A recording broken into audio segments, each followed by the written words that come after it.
Assalamualaikum warahmatullahi wabarakatuh. Halo Sobat Tani, selamat datang kembali di channel Budidaya Tanaman Kakao. Pada video kali ini kita akan membahas topik penting, yaitu bagaimana proses terjadinya pembuahan pada tanaman kakao. Karena selama ini banyak petani yang belum paham bagaimana sih sebenarnya proses pembungaan, proses pembuahan sampai tanaman kakao itu bisa menghasilkan buah seperti ini. Untuk lebih detailnya, yuk simak penjelasan video ini sampai tuntas. Pada tanaman kakao itu biasanya dibagi menjadi dua fase. Ada fase untuk pertumbuhan dan fase generatif atau fase untuk pembuahan. Pada fase generatif ini atau fase pembuahan ini, inilah yang sebenarnya menjadi faktor krusial. Kenapa? Karena banyak bunga belum tentu kadang-kadang bunga itu menjadi bakal buah semuanya. Karena memang banyak faktor, tapi yang pertama yang sering dilupakan oleh petani, bahwasanya proses pembuahan itu diawali oleh proses penyerbukan. Secara ilmiah, proses penyerbukan kakao itu 75% itu dilakukan oleh serangga penyerbuk. Serangga penyerbuk ini namanya serangga Porcipomia. 25%-nya itu dilakukan oleh serangga-serangga kecil lainnya. Karena memang proses penyerbukan bunga ini tidak dilakukan oleh hembusan angin. Karena kalau petani masih menganggap proses penyerbukan ini dilakukan oleh angin, itu pendapat yang kurang tepat. Nah, bagaimana sih caranya supaya kebun kita itu serangga penyerbuknya itu bisa melimpah atau banyak atau bahkan berkembang biak di kebun kita? Tentu yang pertama, karena ini serangga, tentu serangga itu akan sensitif jika kita menggunakan insektisida. Karena kalau kita rutin melakukan penyemprotan insektisida yang tidak tepat, justru akan mematikan serangga-serangga penyerbuk ini. Nah, bahkan di beberapa kebun-kebun petani ada yang sudah melakukan proses atau bagaimana cara untuk mengembangbiakan serangga penyerbuk khususnya Porcipomia. Ada petani yang melakukan penumpukan kulit coklat di tengah kebun karena memang serangga Porcipomia itu akan berkembang biak di tumpukan kulit-kulit kakao yang sehat. Kemudian ada juga petani yang membuat banana box. Jadi banana box itu istilahnya ada batang pisang, itu dipotong-potong kemudian ditaruh di berbagai sudut-sudut kebun. Kenapa itu diletakkan di sudut-sudut kebun atau di tengah kebun? Yang penting itu sebarannya merata, karena ini akan menjadi tempat berkembang biaknya serangga Pormia. Secara habitat, serangga Porcipomia itu suka di tempat-tempat yang lembab. Begitu pula dengan kulit kakao yang kita letakkan di tengah-tengah kebun. Tapi dengan catatan, kalau meletakkan kulit kakao bukan kulit kakao yang sudah terserang busuk buah ataupun PBK.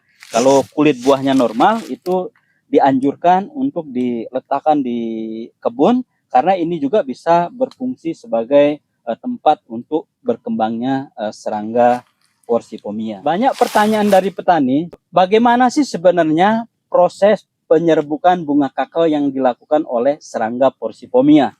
Jadi serangga Porcipomia ini hinggap atau mendekati bunga kakao yang sudah mekar, kemudian mendekati atau menghisap nektar yang ada pada serbuk sari, karena serbuk sari ini mengandung asam folat yang dibutuhkan oleh serangga betina untuk pembentukan sel telurnya.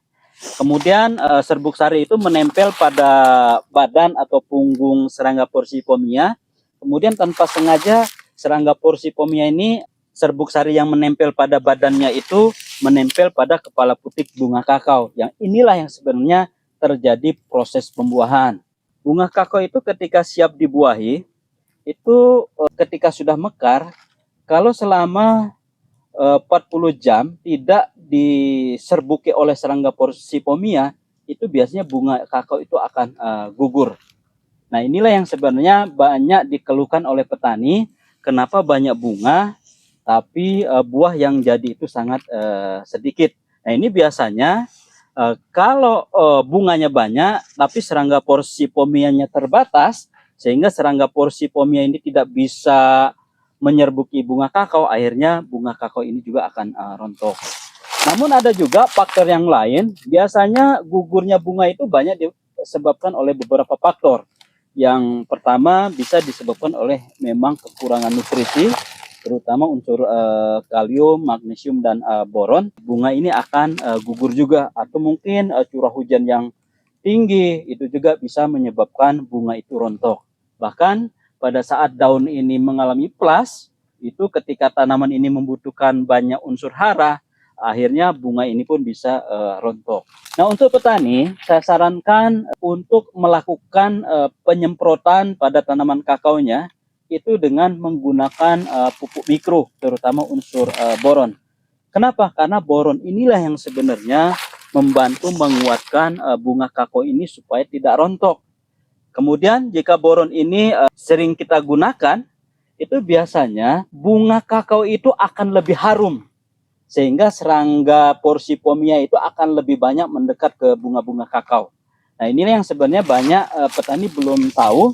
Kenapa? Karena selama ini petani itu hanya fokus pada pupuk NPK saja. Penggunaan unsur mikronya itu bahkan sangat sedikit ataupun jarang di petani kita, sehingga menyebabkan bunga-bunga itu tidak bisa menyerbuk secara sempurna. Berdasarkan hasil riset, ternyata proses pembuahan kakao itu tidak hanya ditentukan oleh adanya serangga penyerbuk, kecukupan nutrisi, kondisi stres lingkungan, dan sebagainya.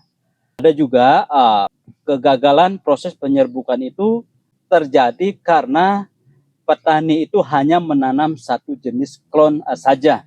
Umumnya di Indonesia ini, kebanyakan petani yang hanya menanam satu jenis klon saja, seperti jenis klon MCC02, itu walaupun banyak bunga, tapi buah yang jadi itu sangat sedikit.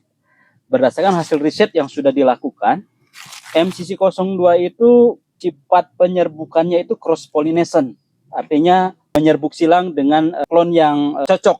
Nah, klon yang cocok itu seperti BB1, Sulawesi 1, dan IKRI 09. Nah, jika petani hanya menanam satu klon saja, misalkan MCC02, walaupun terjadi proses penyerbukan yang dilakukan oleh serangga Porcipomia, itu tidak akan terbentuk buah. Kenapa? Karena secara ilmiah, sistem di bunga itu akan menolak sehingga tidak jadi buah. Nah, inilah yang sebenarnya banyak atau kurang dipahami oleh petani-petani kakao hampir di semua daerah. Jadi Bapak Ibu yang sudah terlanjur mungkin dahulunya hanya menanam satu jenis klon saja di kebunnya, bisa lakukan rehabilitasi dengan cara melakukan sambung samping dengan klon BB, S1, atau IKRI 09 dengan tujuan setelah 1,5 tahun, 2 tahun, sambung sampingnya itu berhasil, itu bunganya bisa menyerbuki bunga MCC 02. Demikian video kali ini. Mudah-mudahan video ini bisa bermanfaat bagi Bapak Ibu petani semuanya. Jangan lupa untuk like, share, dan subscribe pada video ini agar tidak tertinggal update video-video selanjutnya. Terima kasih. Wassalamualaikum warahmatullahi wabarakatuh.